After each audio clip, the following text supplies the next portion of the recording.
की आवाज ने सबको चौंका दिया। इसके पहले कि वो समझ पाते कि हुआ क्या है, रोहन और ध्रुव चकर गिननी की तरह पूरे हॉल में नाचते हुए दिखे। उन्होंने अपने गालों पर हाथ रखा हुआ था और उन्हें ऐसा महसूस हो रहा था जैसे किसी ने उन्हें भारी हथौड़े जड़ दिए हों। अपने शरीर को स्थिर करने में असमर्थ वो दोनों 10 मीटर से अधिक पीछे हट गए और फिर थम की आवाज के साथ जमीन पर गिर पड़े। शिवम को घूरते हुए उनकी आंखें गुस्से से जल रही थी।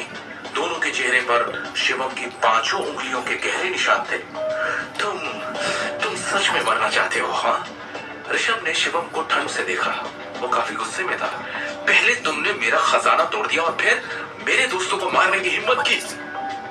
शिवम ने अपने हाथ अपनी पीठ के पीछे बांधे और आराम से चलता हुआ महोगनी टेबल पर आ गया। वहां से उसने टूटी हुई पोर्सिलेन की बॉटल्स का एक टुकड़ा उठाया। इन बॉटल्स के अंदर जलने से जो पैटर्न बने हुए हैं वो एकदम परफेक्ट हैं और प्राकृतिक चीजें कभी परफेक्ट नहीं होती। ये बनाए गए हैं। इतना काफी है ये साबित करने के लिए कि ये बॉटल्स नई और जाली हैं। अपनी बात खत्म करने के बाद उसने टूटी बॉटल्स के एक टुकड़े को ऋषभ के सामने फेंक दिया। ऋषभ हैरान और हतप्रभ था। उसने पोर्सिलेन का वो टुकड़ा उठाया और उसकी जांच की। ऐसा लग रहा था उसकी सांसें थम गई है। उसका चेहरा अचानक लाल हो गया। मेहमान अभी भी सदमे में थे जब उन्होंने अचानक शिवम की बातें सुनी। उन्होंने पोर्सिलेन की बॉटल्स के टुकड़ों का निरीक्षण करना शुरू कर दिया। मिस्टर शिवम ने जो कहा है वो सही है। अब ये बताना आसान है कि अंदर के पैटर्न सच में परफेक्ट हैं। प्रकाश और इंटेंसिटी भी, सभी पहलू परफेक्ट हैं।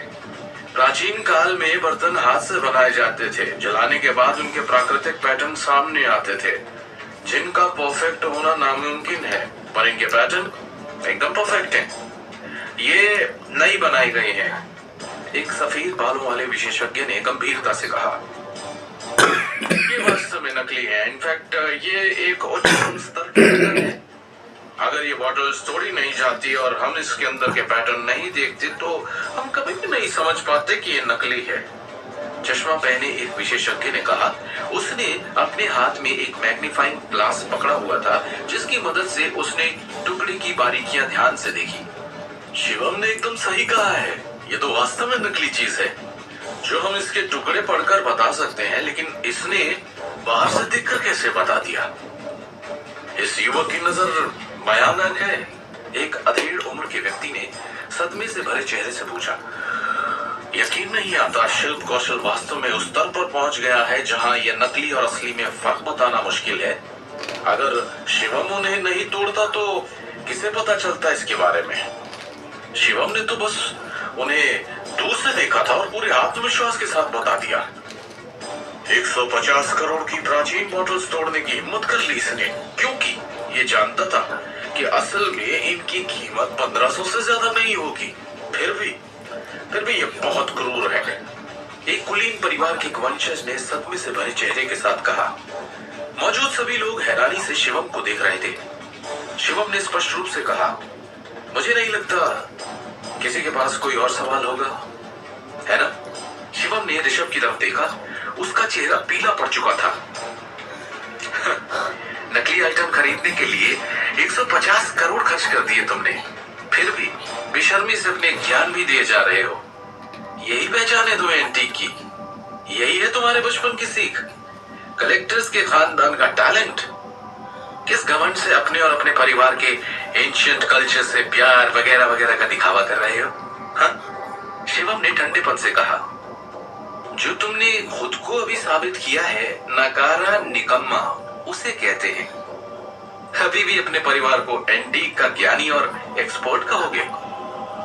शिवम ने पूनम को देखा और कहा, बुआ जी, यही है आपका भतीजा जिसकी आप इतनी चापलूसी करती हैं?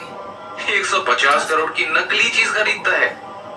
ऐसी डींगे मारने वाले बेवकूफ लड़के का रिश्ता दृष्टि से करवाने की सोच रही थी आप? इतनी हिम्मत? तू तो ऋषभ की छाती गुस्से से ऊपर नीचे हो रही थी। शिवम की ओर देखते हुए उसकी आंखों में जैसे आग लगी हुई थी। पूनम का चेहरा भी लाल हो गया था। उसने आज इतना बेइज्जत होने की उम्मीद नहीं की थी। शिवम, ये मत सोच कि तू बड़ा महान है, क्योंकि तू भाग्यशाली है जो एक आइटम को पहचान लिया। कम से कम मैं तुझसे कहीं ज्यादा अमीर हूँ। ऋषभ अवाक था। शिवम मुस्कुराया और उसने कहा, अमीर तुम्हारा खानदान है, ये तुम्हारी किस्मत है जो तुम वहां पैदा हो गए। क्या फायदा अगर मैं तुम्हें अरबों रुपए भी दे दूं तो वो किस काम के जब तुम्हारे पास एक पैसे का दिमाग नहीं। शिवम के शब्द ऋषभ की छाती में चुभने वाली सुइयों की तरह थे, जिससे उसे दर्द और घुटन महसूस हो रही थी। इतनी बड़ी गलती उसने कैसे कर दी? इसके अलावा पैसे जाने का उसे इतना गम नहीं था जितना इज्जत खोने का था। शहर के तमाम बड़े लोगों साहब सर के सामने एक मजाक बनने का था। ऋषभ को चक्कर आ रहा था, वो गिरने की कगार पर था। ये सब उसी वक्त ही होना था जब धरोहर हाउस में एक से एक बड़ी नामी हस्तियां मौजूद हैं। ध्रुव भाई, कुछ करना होगा। इस कमीने को अपाहिज कर देते हैं। इसने हम दोनों को मार्शल आर्ट मुक्केबाजी करके मारा। अपनी औकात भूल गया ये, रोहन ने गुस्से में कहा।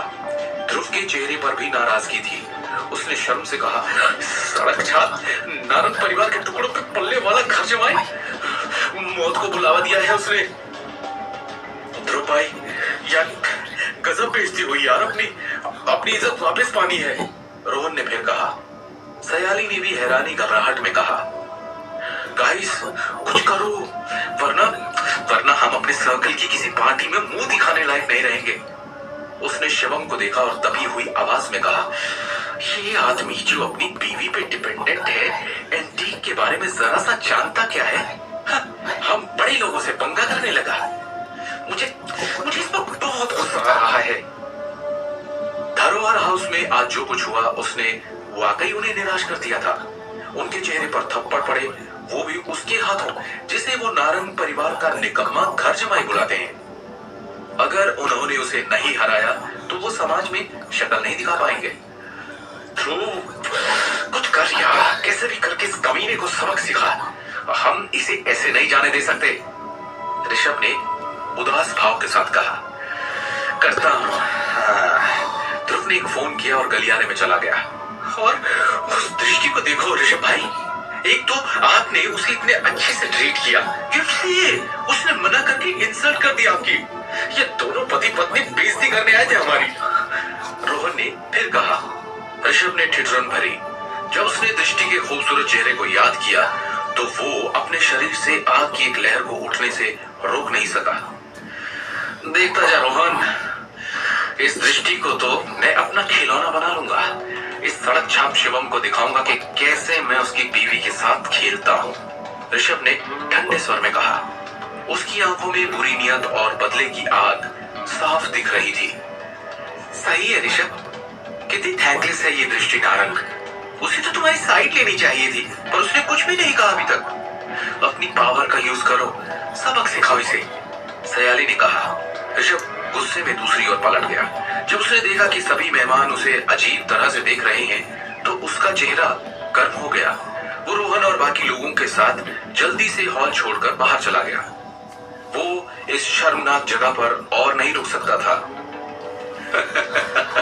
अरे भाई, क्या समय आ गया है। कुमार परिवार की ये जनरेशन ऐसी है, ये सच में उस परिवार का बेटा है।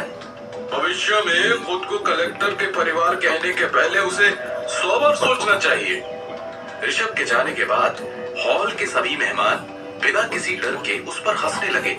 वो खुलकर उसका और उसके परिवार का मजाक उड़ाने लगे। दूसरी तरफ शिवम और दृष्टि धरोहर हाउस से जाने के लिए हॉल से बाहर निकले। रजत ने गाड़ी लाकर सड़क के किनारे खड़ी कर ली और उनका इंतजार करने लगा। शिवम, तुमने कैसे पहचाना कि वो पोर्सिलियन बॉटल्स नकली हैं? एंटीक की इतनी नॉलेज कैसे है तुम्हें? दृष्टि अपनी उत्सुकता को रोक नहीं पाई और उसने पूछ लिया। उनकी शादी को 2 साल होने को आए थे और उसे अंदाजा भी नहीं था कि शिवम को एंटीक का ज्ञान भी है। वो काफी हैरान थी। धरोहर हाउस के प्रसिद्ध एंटीक मालिकों ने भी शिवम की इतनी प्रशंसा की कि उन्होंने उसे कंपनी का अतिथि बनने के लिए आमंत्रित भी किया। क्या ये सच में वही सीधा साधा शिवम था जिसे वो जानती थी? शिवम ने मुस्कुराकर कहा, ये एक रहस्य है। दृष्टि ने अपनी आंखें घुमाई। लेकिन उसकी अभिव्यक्ति गंभीर थी। एक और रहस्य, कुछ ज्यादा ही रहस्यमय नहीं हो तुम? शिवम दिन प्रतिदिन सच में उसके लिए रहस्यमय होता जा रहा था। एनीवे, ये इतना आसान नहीं है। जिस तरह तुमने ऋषभ कुमार और बाकी लोगों की इंसल्ट की है, सबके सामने उन्हें मुंह दिखाने लायक नहीं छोड़ा है, वो हमें नहीं छोड़ेंगे, दृष्टि ने चिंता में कहा। कुमार परिवार से है ऋषभ, पूरा नारंग परिवार मिलकर भी उसे गुस्सा दिलाने की हिम्मत नहीं कर सकता। मेरी अकेली फैमिली को तो छोड़ ही दो। उसने एक आह भरी। जो अभी तक नहीं हुआ उसके बारे में सोचकर फिक्र क्यों करनी? भविष्य में क्या होगा उसके बारे में बात करेंगे जब वो होगा तब। ओके, तुम मुझे फिक्र ना करने के लिए। एक भव्य काली कार गली में घुसी। टायरों के फिसलने की आवाज साफ सुनी जा सकती थी। एक पल में सूट में 5-6 मोटे आदमी कार से बाहर निकल आए। उनके चेहरे जानलेवा इरादे से भरे हुए थे और उन सब ने शिवम को घेर लिया। सूट पहने प्रत्येक मोटे आदमी के हाथों में एक ठोस स्टील की छड़ थी और वो बहुत आक्रामक लग रहे थे। कौन है ये लोग? क्या करेंगे शिवम के साथ? बदले की आग में जलता ऋषभ और उसका परिवार क्या मुश्किल खड़ी करेगा शिवम के लिए? इन सब के बाद क्या अंजाम होगा शिवम का?